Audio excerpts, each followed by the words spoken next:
You have kids. All I got is my mama. You have something to live for. That was one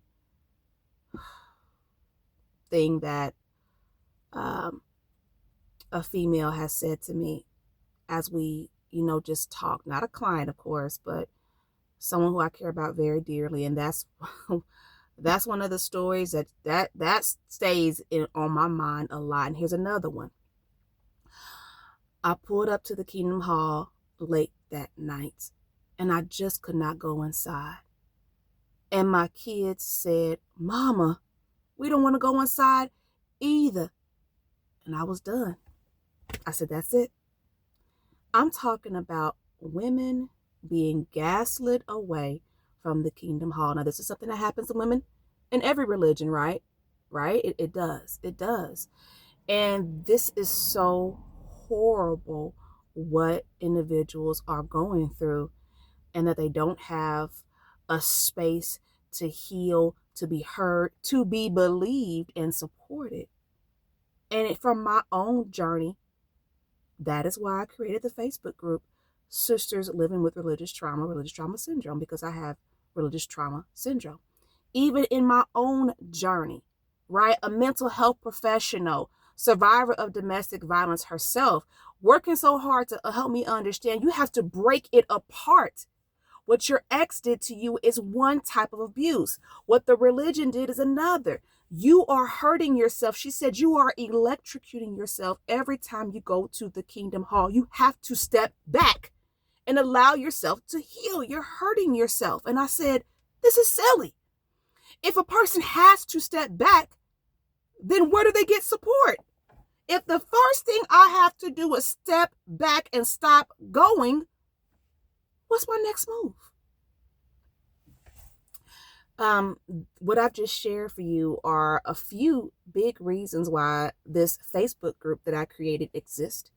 I'm working on rebranding and try to figure out, it's been a learning journey this past, was it been 15 months or so? It's been I'm on a learning curve still, but definitely working on rebranding and how to better this space and this work that I'm doing. I'm very passionate about it.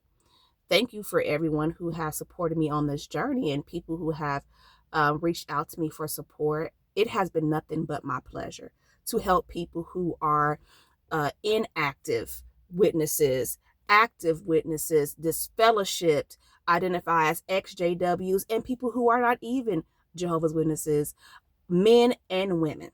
So on that point, let me give my little disclosure.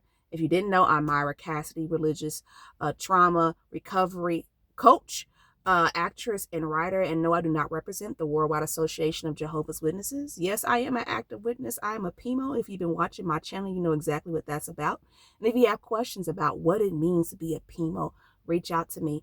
Or if you're wondering what does this look like for me in my journey, reach out to me. And that's one reason why I do what I do, because I know how hard it is to find support when you can't find anyone else that identifies with your particular journey. Right? Because I was there researching. Where can I find this? No, I don't really fit here. I don't fit here. What do I do? Where do I go?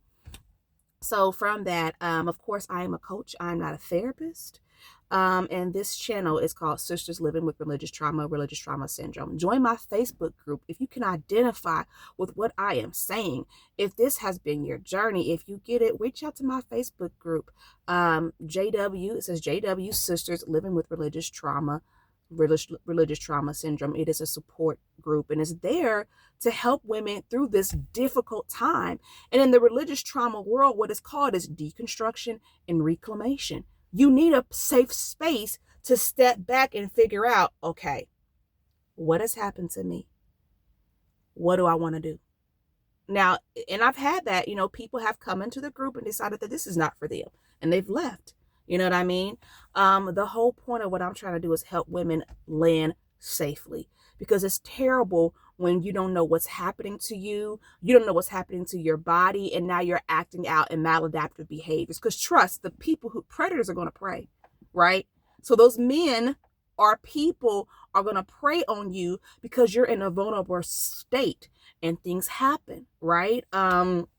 So definitely think about joining my Facebook group. And also November the 30th, I am starting a free solo performing theater class. It's absolutely free. It's going to be on Sundays. Check out the link in the comments below for more information about that. And what is that about? It's about helping other youth, right? Because these women who are going through this have children. They have daughters and they have sons. So if the children are seeing their mama go through this, they need support too. So a lot of the things that I'm doing is basically from my own lived experience and trying to help other women out there and saying, I get it. Sometimes you don't go to the Kingdom Hall because you can't. You can't. Your last has been stolen from you. And it's not okay. So this support group is very, very important. As I'm taking this end of the year, fourth quarter here to try to revamp, figure out what I'm doing, work on the trailer to my own documentary, which hopefully will be out soon in a couple of weeks. Definitely looking to continue to build this support group and create resources and voices in a space for women to just, when they're in this thing that we're going through, to heal and to understand exactly what religious trauma is and how to heal from it. All right. I'm out. Happy Sunday to you. Heal yourself. Keep healing, right? Heal. Help your children to heal. All right. Get to emotional safety. See you soon.